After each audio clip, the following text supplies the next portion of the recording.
ఇయాల నెంబర్ 1 దురదృష్టవంతుడు ఎవలన్నా ఉన్నారంటే అది రైతేనుల్లా. పాపం పంట ఓష్ణ కాన్నుంచి వడ్లు అమ్ముకునే తందుకు అరిగోస పడుతున్న రైతుల ముచ్చట్లు దినం మనం చాన్నే చూస్తున్నాం కదా. ఇక ఈ వర్షాలు జయంగా కొనుగోలు కేంద్రాల వడ్లన్నీ దడిచి ఆగమైన వార్తలు కూడా చూస్తూనే ఉన్నాం. ఇక ఇది ఇట్లుండగానే మళ్ళీ ఈ రైతుల పరిస్థితి ఎట్లున్నదో చూద్దురు పాండ్రి.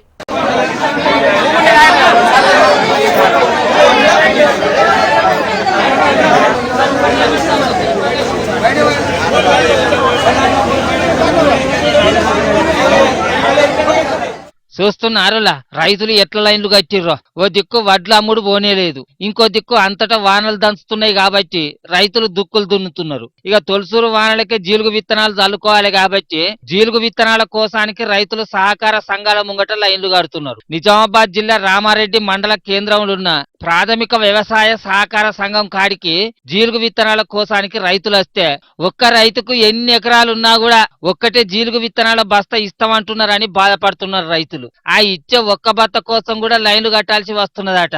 రైతులు ఎంత అవస్థ పడుతున్నా అధికారులు మాత్రం పట్టించుకుంటలేరని కోపానికి వస్తున్నారు రైతన్నలు. ఇంచుమించు వర్షాలు పడబట్టి వారం రోజులవుతుంది. వాతావరణ శాఖ చెప్పినా కూడా అధికారులు స్పందించలేదు.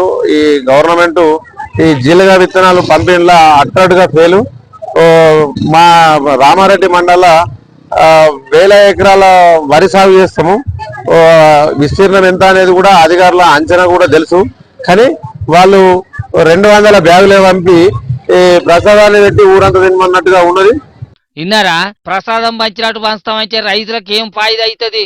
5-6 ఎకరాలున్న రైతులకు కూడా ఒక్కటే బత్త ఇస్తామంటే ఏం లాభం చెప్పుర్రి. అటు వడ్లు కొంటలేరు, ఇటు జీలుగు విత్తనాలు కూడా చక్కగా ఇత్తలేరు. ఇంతకు సర్కారు రైతుల గురించి ఆలోచన చేస్తున్నదా లేదా అని గరానికి వస్తున్నారు రైతులు. ఇప్పటికైనా రైతులకు సరిపోయినన్ని జీలుగు బస్తాలు వంచాలే. అట్లనే ఇత్తనపు వడ్ల బస్తాలు, ఎరువులు కూడా ఇప్పటి సందే తెప్పించి పెట్టి రైతులకు తిప్పలు లేకుండా చూడాలని డిమాండ్ చేస్తున్నారు. మరిగా వ్యవసాయ మంత్రి తుమ్మల సారు జర రైతులు పడుతున్న గోసలను పట్టించుకొని ఇప్పటికైనా వాళ్ళకు అవస్థలు కాకుండా చూడిర్రి సారు.